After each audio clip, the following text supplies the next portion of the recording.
I call Barbara Curiga. Mr Speaker, it's a pleasure to be taking a call on this bill this afternoon on the Reserves and Other Lands Disposal Bill. And the progression of this bill will be welcomed by the community groups wanting recognition of their right to use the land specified within this bill and give community groups certainty. This bill was actually passed through a previous Primary Production Select Committee, of which I'm now a member. Many of those people, like others who have referred to in the House this afternoon, I didn't meet or didn't know, and many of them are not here as parliamentary colleagues now. But one member who was my predecessor, Shane Arden, who was the chair, and I know he has spoken on this bill before. And for me, this bill really deals with getting outcomes for communities. And I want to reinforce what Minister Woodhouse talked about before about the importance of what we're trying to do here for the local communities. And, you know, it's not, it doesn't give me any pleasure to sit here and have members of Parliament across the opposite side of the House talk about this bill coming back to the House because we are lacking in ideas. I'm sure the members of those communities who are waiting on outcomes of this bill are not sitting there thinking that there's a lack of an idea in anything that we're trying to do here. This bill is designed to deal with non-controversial matters.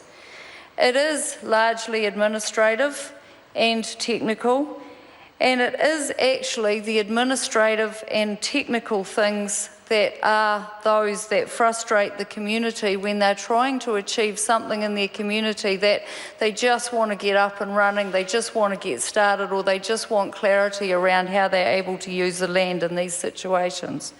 And certainly our community groups don't need any more red tape necessary put in their way, any more legal costs or anything of such nature to deal with the administrative and technical matters that we're covering off in this piece of legislation. And others today who have spoken have referred to the Rules Reduction Task Force, and I know from the meetings that I've attended that nothing frustrates people in the communities more than actually having things stand in their way when they can see a need for their community to have something that's better and more exciting. So it's frustrating enough for individuals, but it does become extremely frustrating for people who are working in the communities. So it is important to deal with these issues so that communities know where they stand. And communities can be parochial. I know that because I come from Taranaki, Mr Speaker, and people are often telling us that Taranaki people are parochial, but that is because they are proud and they actually see practical solutions. And I would suggest it's no different to the communities that are being referred to today who are in Dunedin, who are in Winton, and who are really proud of where they live and where they're placed, and they just want these issues sorted out so they can get on with their projects. And I really would like to take issue with the questioning of relevancy around the New Zealand First Member's presentation when he talks about how relevant is this. This is actually really relevant for the people that live in those communities that need this to happen.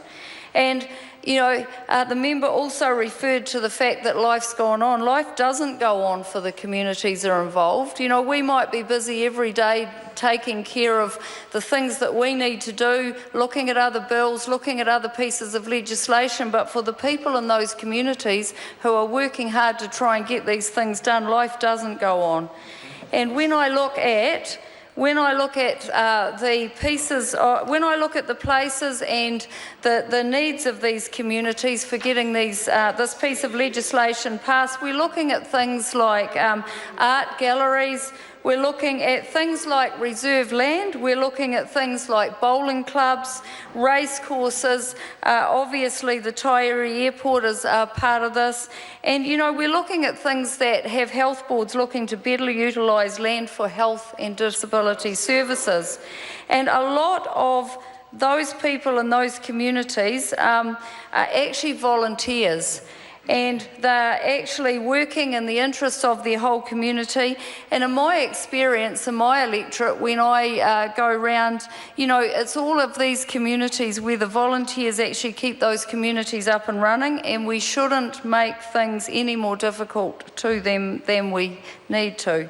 So it's all about keeping the communities running, and they do it for the love. So those people who are in that bowling club actually doing that particular activity because they know it's going to make something better and special for their community. So I think it's absolutely a no-brainer that we move forward with this bill. The controversial sections have been removed, as we've heard about this afternoon. This seems to be a piece of non-controversial legislation. I haven't been partial to any of the submissions in terms of being present, but it seems like we've come out with a piece of legislation here that's very, very sensible to move forward. So I think government holds an important role in dealing with authorisations, transfers, validations of these matters relating to Crown land, reserves and other land held for private and public purposes. And this government takes the role very seriously and is now moving this bill forward following a lengthy select committee process. It has been a lengthy process, but it doesn't make it any less important for those people that are working to get this done. And when we look at things like the Winton Racecourse in Southland with clause 56 to 58, it will provide wider community and independent input into management of the racecourse. So under this clause, the Minister of Conservation will be able to appoint up to 5 trustees at any one time for the racecourse and to limit each appointment to a 3-year period. Currently, 3 trustees are appointed for life, and responsibility for their replacement lies with the Minister of Conservation. Now, to me, that's not productive for a community to have people appointed to a board for life and have somebody else outside that community having to take that responsibility either when those people come to the end of their life or whether they come to a point where they just are unable to do the job anymore. So, it's just common sense, non-controversial legislation that we're trying to take care of here. So, the reserves and other land disposal legislation is enacted from time to time as matters arise in order to effect non-controversial changes and where a land issue can't be dealt with in any other legislation. So for that reason alone, it's very, very important that we keep moving with this piece of legislation.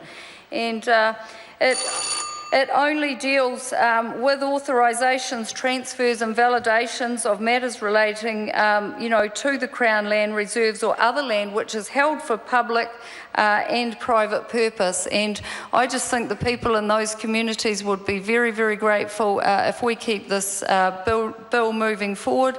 And Mr Speaker, it's my pleasure to speak this afternoon and commend this bill to the House. Thank you.